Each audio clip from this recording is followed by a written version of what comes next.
இந்த வார செய்திகள். தமிழ்நாடு முதலமைச்சர் ஜோசப் விஜய் டெல்லியில் இந்திய பிரதமர் மோடி மற்றும் நிதித்துறை அமைச்சர் நிர்மலா சீதாராமனை சந்தித்து பேசினார்.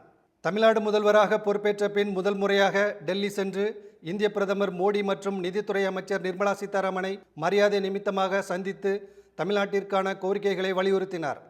உள்துறை அமைச்சர் அமித்ஷா மற்றும் காங்கிரஸ் கட்சி தலைவர்களை சந்திக்க திட்டமிட்டிருந்த முதல்வர் அவர்களை சந்திக்காமல் சென்னை திரும்பினார். கர்நாடக முதல்வர் பதவியை ராஜினாமா செய்வதாக அறிவித்தார் சித்தராமையா. கர்நாடகாவில் தற்போது சித்தராமையா முதல்வராகவும் துணை முதல்வராக டி.கே. சிவகுமாரும் பதவி வகித்து வருகின்றனர். 2023ஆம் ஆண்டு கர்நாடகாவில் காங்கிரஸ் கட்சி ஆட்சியை பிடித்தது. முதல் பாதி ஆண்டுகள் சித்தராமையா முதல்வராகவும் பின்பு உள்ள ஆண்டுகளில் டி.கே. சிவகுமாரும் முதல்வர் பதவியை வகிப்பார்கள் என கட்சியில் ஒப்பந்தம் போடப்பட்டது. டி.கே. சிவகுமார் ஆதரவாளர்கள் மற்றும் கட்சி மேலிட கோரிக்கையை ஏற்று முதல்வர் சித்தராமையா பொறுப்பிலிருந்து விலகுகிறார். டி.கே. சிவகுமார் விரைவில் முதல்வர் பொறுப்பேற்கிறார். தமிழ்நாடு மற்றும் புதுச்சேரியில் ஜூன் 4ஆம் தேதி பள்ளிகள் திறக்கப்படும் என மாநில முதலமைச்சர்கள் அறிவிப்பு.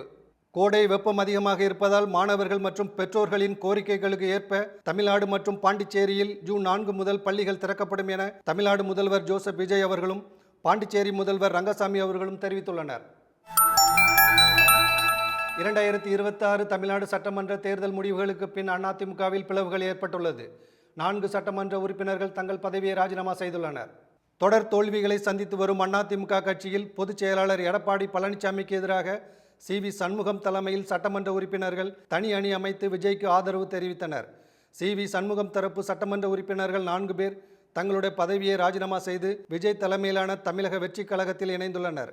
4 தொகுதிகளும் காலியாக உள்ளதாக சபாநாயகர் அறிவித்துள்ளார். தேர்தல் முடிந்து 1 மாதம் கூட ஆகாத நிலையில் ராஜினாமா செய்தது மக்களிடையே கடும் அதிர்ச்சியை ஏற்படுத்தியுள்ளது. தற்போது பொதுச் செயலாளர் எடப்பாடி பழனிசாமி தலைமையில் பிரிந்து சென்ற சட்டமன்ற உறுப்பினர்கள் பெரும்பாலானோர் மீண்டும் இணைந்துள்ளனர். ஜூன் 1 முதல் உள்நாட்டு விமான சேவையை கணிசமாக குறைக்க இண்டிகோ மற்றும் ஏர் இந்தியா விமான நிறுவனங்கள் முடிவு செய்துள்ளன. இந்தியாவில் உள்நாட்டு விமான சேவைகளில் 90% இண்டிகோ மற்றும் ஏர் இந்தியா நிறுவனங்கள் ஈடுபட்டுள்ளன. எரிபொருள் விலை உயர்வு மற்றும் கோடைகால விடுமுறை முடிவு காலம் என்பதால் தன்னுடைய விமான சேவைகளை ஜூன் 1 முதல் 90 நாட்களுக்கு குறைக்க முடிவு செய்துள்ளது. இதனால் பயணிகள் விமான சேவையை எளிதாக பெறுவதில் சிக்கல் ஏற்பட்டுள்ளது.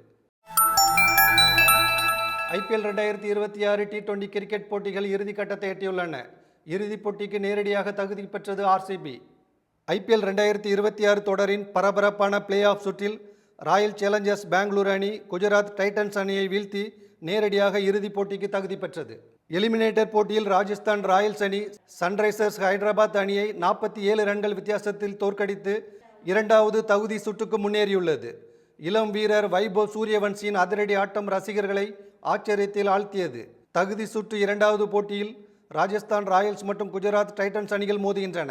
இதில் வெற்றி பெறும் அணி மே 31ஆம் தேதி நடைபெறும் இறுதிப் போட்டியில் ராயல் சேலஞ்சர்ஸ் பெங்களூரு அணியை எதிர்கொள்ளும். கிரிக்கெட் ரசிகர்கள் இறுதிப் போட்டியில் யார் வெல்வார்கள் என்ற ஆர்வத்துடன் காத்திருக்கிறார்கள்.